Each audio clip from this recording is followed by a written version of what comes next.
383 days and counting. That's the reign of the current First Minister. It's been a spell not without its challenges for Humza Yousaf, who of course is Scotland's youngest ever First Minister.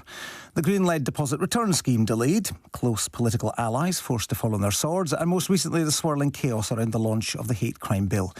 Many of the challenges were not of his making, but with the general election looming and polling suggesting at best a tight race ahead, what does the future hold for Mr Yousaf and his party? We'll get a chance to ask him now because he's with us. Good morning to you. Good morning, Gary. Thanks for joining us. Can we start with the situation in the Middle East? Israel's considering its response to that unprecedented attack by Iran on Saturday. 300 missiles and drones launched. Would Israel be justified in retaliating? Well, this is the danger. Actually, your own BBC correspondent, Frank Gardner, I thought wrote a very good piece which talked about the tit-for-tat retaliation that we could end up seeing. And that would just lead to a wider regional escalation, which is everybody's fear. So I am joining a number of voices now who are, of course, calling for regional de-escalation. And we need that. We saw, of course, any regional escalation actually has been condemned by the Scottish Government, whether that was a strike on the Iranian consulate in Syria or indeed the attack from Iran over the course of the weekend. We don't want to see any regional escalation, and therefore we need cool heads. And I think that is the tragedy. At the time when we need the coolest of heads, I'm afraid we don't seem to have that. And I would end by saying simply that when it comes to the situation in the Middle East, there is not going to be a military resolution to it. Peace is only going to be found through diplomacy, through dialogue and political negotiation and discussion. That's what we need the international community to focus on, not on military interventions. But given that Israel now faces this tangible threat from Iran, they have launched these missiles, is this the right moment to be calling for allies to stop selling weapons to Israel? It is, because how do they defend themselves? For example, well, first of all, Israel has one of the most sophisticated militaries and weaponry in the entire world, but it also doesn't stop, for example, allies, as we saw over the course of the weekend, the UK, US using their own military capability to help in defence. That is very different to an offensive operation, for example, that we have seen in Gaza that has killed tens of thousands of innocent men, women and children. And I do understand, I absolutely understand the concern around that. But in terms of defending themselves against Iran, if we deny weapons to an ally who is defending themselves against a government that is seen as being a malign influence in the world, is that the right approach? Again, Israel has the capability of defending itself. And as I say, there's nothing stopping, for example, its allies using their own equipment, as we saw with UK jets and so on and so forth, to help in that defence. My point here is that it is, I think, morally unjustifiable to send weapons to a government that has not only killed a number of innocent civilians, has bombed hospitals, UN facilities, refugee camps, and of course, using their weapons, have killed almost 200 humanitarian workers, of course, 3 of which we now know were British civilians. If that is not enough to stop selling arms to that government, then I don't know what more it would take. Do you support the use of the RAF in these circumstances, as we saw on Saturday? Were you given prior notice of what was going to happen? Well, your second question is I think, the fundamental one. I wasn't given neither prior notice, but haven't still had a briefing, I'm afraid, which is something I requested the moment this news broke on Saturday evening. So I generally start from a position that I'd like to have the information as much as we can in advance. Clearly, that is not always going to be the case. But can we be briefed in advance on the detail of why we are intervening militarily? I tend to start from a position where I'm sceptical of UK interventions in the Middle East, military interventions in the Middle East, because, frankly speaking, our track record in recent years has not been a good one. But I go back also to my original point, to your first question. There is the ability for the UK and Israel's other allies to help defend Israel from attack from a foreign government, such as we saw in relation to the weekend and the attack from Iran. That doesn't stop us from then making the call, which we have been consistent on, which is action that a number of other governments have taken, of course, which is to stop selling arms to Israel as there continues to be civilian deaths, civilians being killed in Gaza. Last week, the CAS review reported on gender healthcare for young people in NHS England. Ahead of that review, NHS England announced that puberty blockers to stop the progress of puberty would no longer be routinely prescribed. Do we need to stop using them in Scotland too? Well, first of all, I've read the CAS review, and it's certainly worth people taking the time who are interested in this issue. And it is a very lengthy report, but it's worth taking the time to delve into what Dr. Hilary Cass is saying in terms of not just the recommendations, but the detail that she goes into. So first and foremost, the Scottish Government, and importantly our health boards, and Greater Glasgow and Clyde in particular, obviously given the responsibility over the Sandiford, will be taking time to look through the report, to examine it and explore it in detail, and of course continue to liaise with Dr. Cass. Scottish Government officials and clinicians in Scotland have met with Dr. Cass on a number of occasions before. So I'm not going to make a decision on what clinicians should or shouldn't prescribe. That is a matter, of course, for clinicians, but I can say very clearly that the very lengthy, detailed, considered report by Dr. Cass is something that has been giving the utmost consideration, as you'd expect. Well, your colleague Joanna Cherry is clear. She says that the findings should be implemented in Scotland. The feeling is that if puberty blockers continue to be prescribed in Scotland, it means that children in England are getting evidence-based health care that Scottish children are not.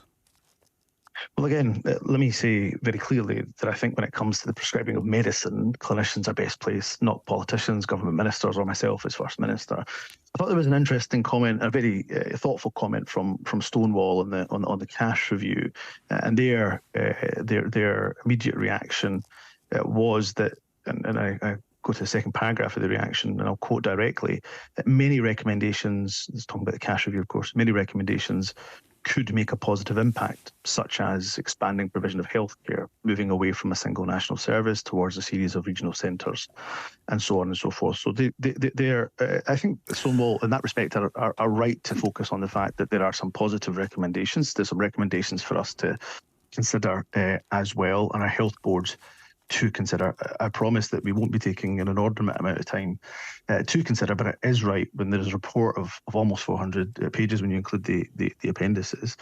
This is a report that we should take some time over, and clinicians should take their time over when it comes to deciding the way forward for some of our most vulnerable and marginalised young people. The Tavistock Clinic in London closed. The Sandiford in Glasgow, we are told, follows the same principles.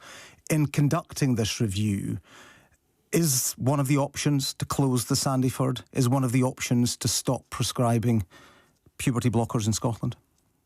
There are two different questions. In terms of the Sandiford, I don't believe that there's a case to close the Sandiford. Sandiford provides, we know, some exceptional health care to, again, some of those who are the most marginalised and vulnerable right across, not just young people, but we know across the spectrum. So there is, at the same time, of course, one of the key recommendations, which I've just actually referenced in the Stonewall response, is around perhaps more regional health centres. So that's something that is worth consideration, worth exploring, and we'll take some time to consider that in relation to Dr. Cass's review. In terms of puberty blockers, I just go back to what I've already said, and I hope it doesn't sound evasive in any way, shape or form, because it's not intended to be. It's simply the point that I think it is better for clinicians, those I do who understand have that, and you've made that point, but I do wonder, to make a decision in about terms puberty of blockers, but in terms of this review, or the First Minister. In terms of this review, is removing them part of that?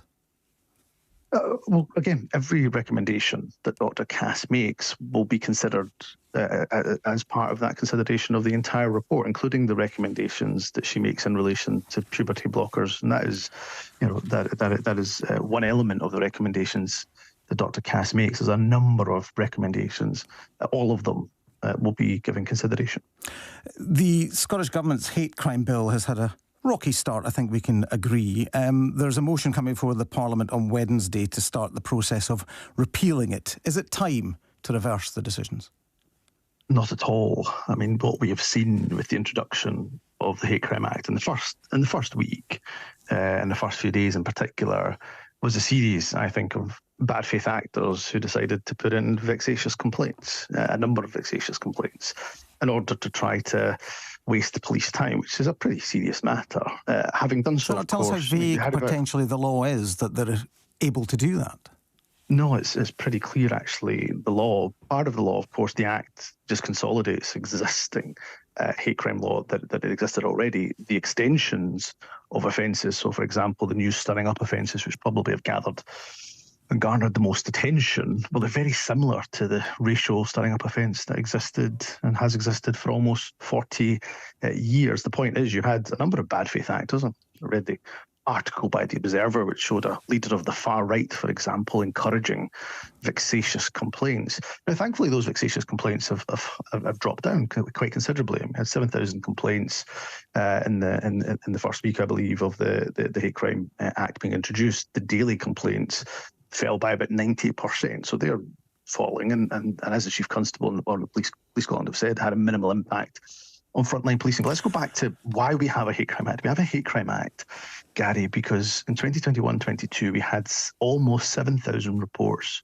of hate crime. That's reports of people being abused because of their race, because of their disability, because of their sexuality, because they were Jewish or Muslim, because of their religion, and for a whole range of other characteristics. And that is why, for those who say that they have a zero tolerance approach to hatred, well, the law then must safeguard people in relation to that. And let's be abundantly clear. Carry on. Are you still with us? Oh, we seem to have lost our line there to Humza Yousaf. Let's see if we can get that sorted out and hopefully we can get back to him. It sounded as though the line was fairly stable, but unfortunately these things can happen in these moments. We'll get the First Minister back on the line and hopefully we can continue our conversation. Let's have a musical interlude, will we? We've been talking about musical and running this morning. Actually, let's not. We've got the First Minister back. That would be better. Mr Yousaf, you're back with us, I gather.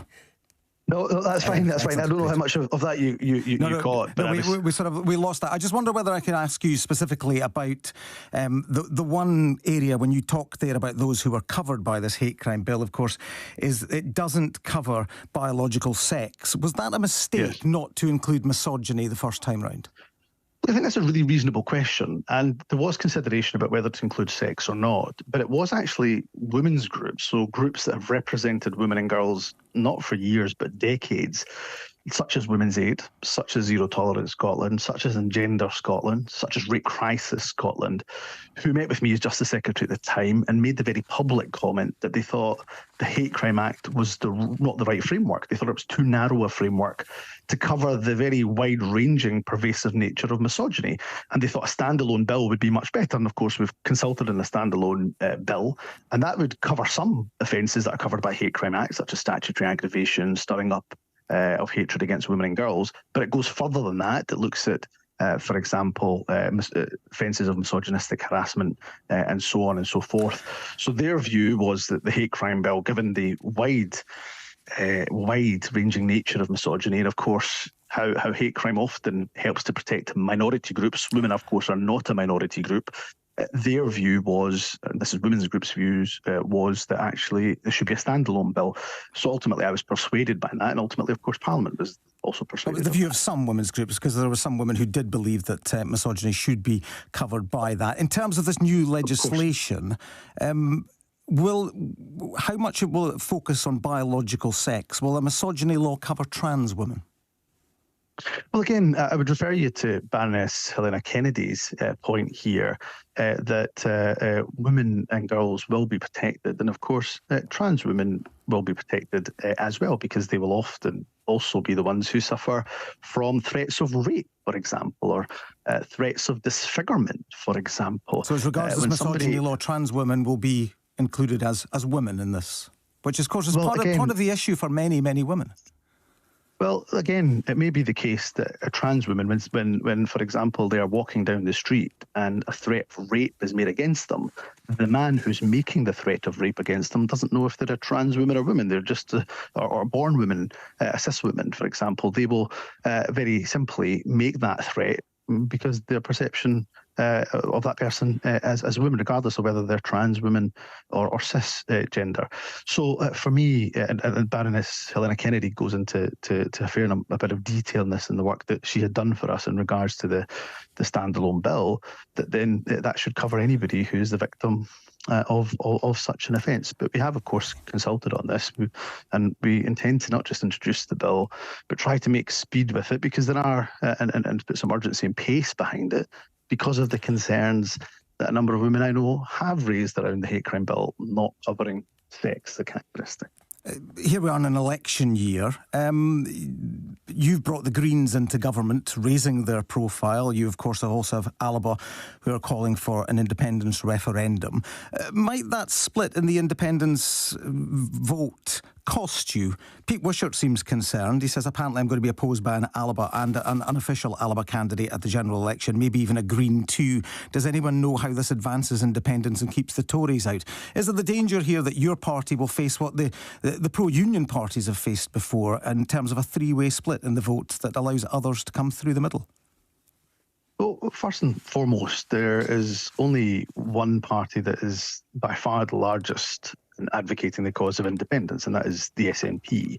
And therefore, if you believe in independence, you want to advance the cause of independence, then I would urge people to vote for the SNP.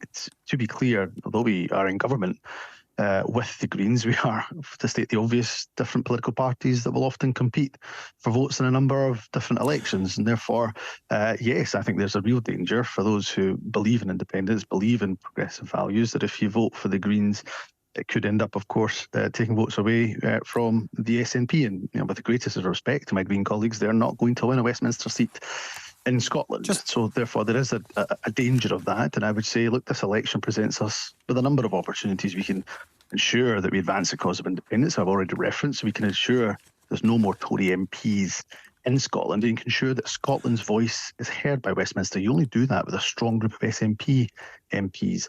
Voting for another pro-independence party will possibly has the danger of splitting that vote. Can I just ask you for a very brief answer on this last one? Commonwealth Games coming to Scotland?